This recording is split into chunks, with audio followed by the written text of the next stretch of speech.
Clip number 240۔ اس clip میں آپ قرآن پاک کی سورہ مائدہ کی آیت نمبر 23 سے لے کر 25 تک کی تلاوت، ترجمہ اور تفسیر قرآن صراط الجنان سماعت فرمائیں گے۔ بسم اللہ الرحمن الرحیم۔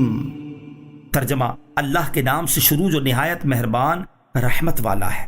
قال رجلان من الذين يخافون أنعم الله عليهم ادخلوا عليهم الباب فإذا دخلتموه فإنكم غالبون وعلى الله فتوكلوا إن كنتم مؤمنین۔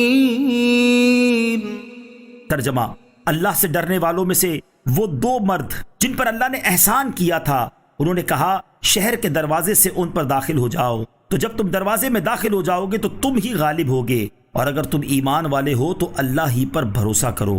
قال رجلان، دو آدمیوں نے کہا۔ بنی اسرائیل نے بزدلی دکھا دی تھی، مگر دو حضرات غالب بن یوکنہ اور یوشع بن نون رضی اللہ تعالی عنہما نے جرت مندی کا مظاہرہ کیا۔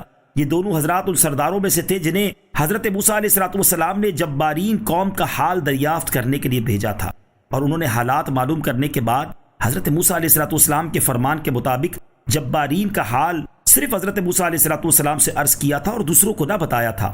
ان دونوں حضرات نے قوم کو جوش دلانے کے لیے فرمایا کہ اے لوگو، شہر کے دروازے سے ان جبارین پر داخل ہو جاؤ، اگر تم ہمت کر کے دروازے میں داخل ہو جاؤ تو تم ہی غالب ہوگے، اور اگر تم ایمان والے ہو تو اللہ تعالیٰ ہی پر بھروسہ کرو، کیونکہ اللہ تعالیٰ نے مدد کا وعدہ کیا ہے اور اس کا وعدہ ضرور پورا ہونا ہے۔ تم جبارین کے بڑے بڑے جسموں سے خوف نہ کھاؤ، ہم نے انہیں دیکھا ہے، ان کے جسم بڑے ہیں اور دل کمزور ہیں۔ ان دونوں نے جب یہ کہا تو بنی اسرائیل بہت برہم ہوئے اور بجائے جوش میں آنے کے الٹا انہی کے خلاف ہو گئے، اور انہوں نے چاہا کہ ان پر پتھر برسا دیں۔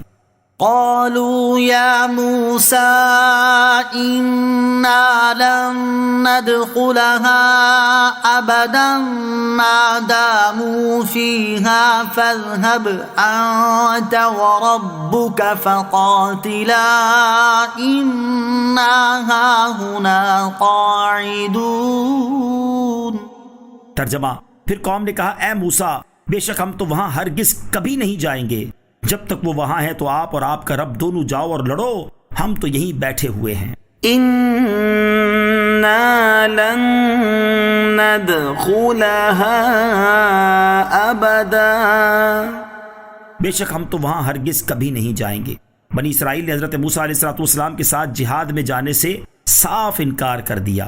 صحابہ کرام رضی اللہ تعالی عنہم کی افضلیت، اس سے معلوم ہوا کہ رسول اکرم صلی اللہ تعالی علیہ وسلم کے صحابہ کرام حضرت موسیٰ علیہ السلام کے ساتھ والوں سے کہیں افضل ہیں، کیونکہ ان حضرات نے کسی سخت موقع پر بھی حضور اقدس صلی اللہ تعالی علیہ وسلم کا ساتھ نہیں چھوڑا اور ایسا روکھا جواب نہ دیا، بلکہ اپنا سب کچھ حضور اکرم صلی اللہ تعالی علیہ وسلم پر قربان کر دیا۔ جیسے حضور پر نور علیہ السلام تمام نبیوں کے سردار ہیں، ایسے ہی حضور اکرم علیہ السلام کے صحابہ کرام تمام نبیوں کے صحابہ کے سردار ہیں۔ صحابہ کرام کی جانثاری کے بارے میں جاننے کے لیے یہ واقعہ سماعت کیجیے۔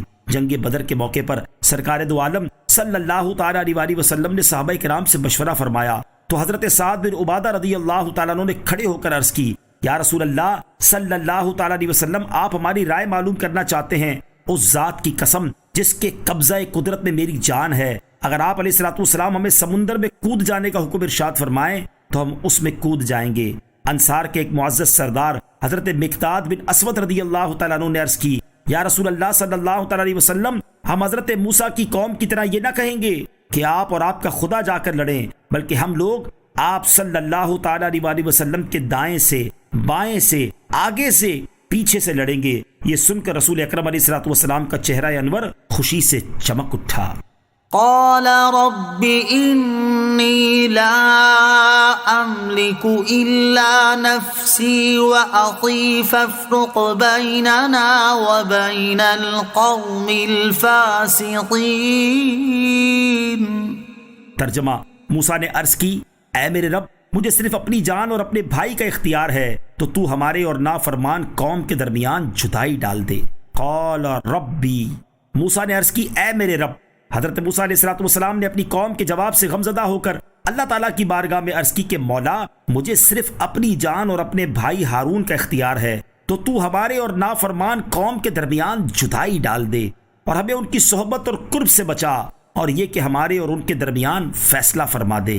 آیت قال رب انی لا املک سے معلوم ہونے والے مسائل۔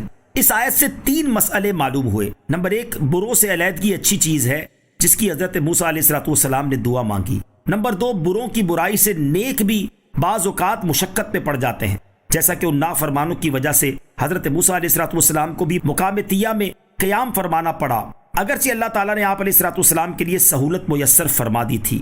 نمبر 3، اچھوں کی صحبت سے برے بھی فیض حاصل کر لیتے ہیں، چنانچہ حضرت موسیٰ علیہ السلام کی برکت سے بنی اسرائیل کو مقام طیہ میں من و سلوہ ملا، پتھر سے پانی کے 12 چشمے ملے، اور وہ لباس عطا ہوا جو اتنے عرصے تک نہ گلا نہ میلا ہوا۔